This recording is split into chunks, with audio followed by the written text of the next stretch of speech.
నమస్తే ఫ్రెండ్స్. వనపర్తిలో జరిగిన ఈ సంఘటన వింటే టీనేజర్స్ ఉన్న ఏ పేరెంట్స్ అయినా కొంచెం భయపడతారనమాట. 9th క్లాస్ అబ్బాయి ఇంటర్ అమ్మాయికి లవ్ చేసి ఆ అమ్మాయిని ప్రెగ్నెంట్ చేశాడంట. అయితే నవంబర్ 14న అమ్మాయి డెలివరీ అయ్యి పాపకు జన్మనిచ్చింది. ఇప్పుడు ఆ అబ్బాయి ఫ్యామిలీ వాళ్ళు మాకు సంబంధం లేదంటున్నాడు. ఆ అబ్బాయి కూడా నాకు ఏం తెలియదు అన్నట్లుగా మాట్లాడుతున్నారనమాట. అక్కడ గొడవలు జరిగి పంచాయతీ జరిగింది. విషయం పోలీస్ స్టేషన్ వరకు వెళ్ళింది. కంప్లైంట్ ఇచ్చారు. ఇప్పుడు ఆ పాపకి DNA టెస్ట్ చేయాలనుకున్నారు. ఇప్పుడు ఆ పుట్టిన పాప పరిస్థితి ఏంది? వీళ్ళేంటి చిన్నపిల్లలు, ఆ పాపని ఎలా చూసుకుంటారు, ఏంటి ఆ పొజిషను? అసలు వింటంటేనే చాలా షాకింగ్గా ఉంది. పిల్లలు టీనేజర్స్ ఉన్న పేరెంట్స్ ఎవరైనా సరే కొంచెం పిల్లల్ని గమనించండి. మనం ఎంత కష్టపడి ఆ తల్లి తండ్రి ఇద్దరు జాబులు చేసినా కూడా మనం పిల్లల కోసం వాళ్ళకేంటి బాగా చదివించాలని, వాళ్ళు బాగా సెటిల్ అవ్వాలని, వాళ్ళకి ఏ కష్టం రాకుండా చూసుకోవాలనుకుంటున్నాం.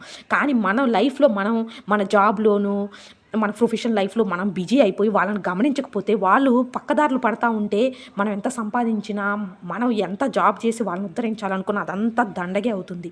పేరెంట్స్ పిల్లల్ని గమనిస్తూ ఉండండి. వాళ్ళ మెంటాలిటీ ఏంటి, అసలు వాళ్ళని ఎవరిని కలుస్తున్నారు, వాళ్ళకి ఎలాంటి ఫ్రెండ్స్ ఉన్నారు అనేది కొంచెం గమనిస్తే ఇలాంటివి జరగకుండా ఉంటాయి ఫ్రెండ్స్. అలాగే మీ ఒపీనియన్ని ఖచ్చితంగా కామెంట్ రూపంలో నాకు తెలియజేస్తే నాకు చాలా ఎంకరేజింగ్గా ఉంటుంది. ఇది కొత్త ఛానల్, మీరు సబ్స్క్రైబ్ చేసుకొని నన్ను ప్రోత్సహించండి. అలాగే ఈ వీడియో చూసినందుకు చాలా థ్యాంక్ యూ ఫ్రెండ్స్. ఇలాంటి ఘటనలు జరగకుండా ఉంటేనే చాలా బాగుంటుంది. నిబ్బా నిబ్బి అనేసి యూట్యూబ్లో మనకి కామెడీ వీడియోస్ చేస్తూ ఉంటే అవి చాలా ఎంటర్టైనింగ్గా ఉంటాయి. కానీ ఇప్పుడు ఈ నిబ్బా నిబ్బలు చేసిన పని చాలా షాకింగ్గా ఉంది.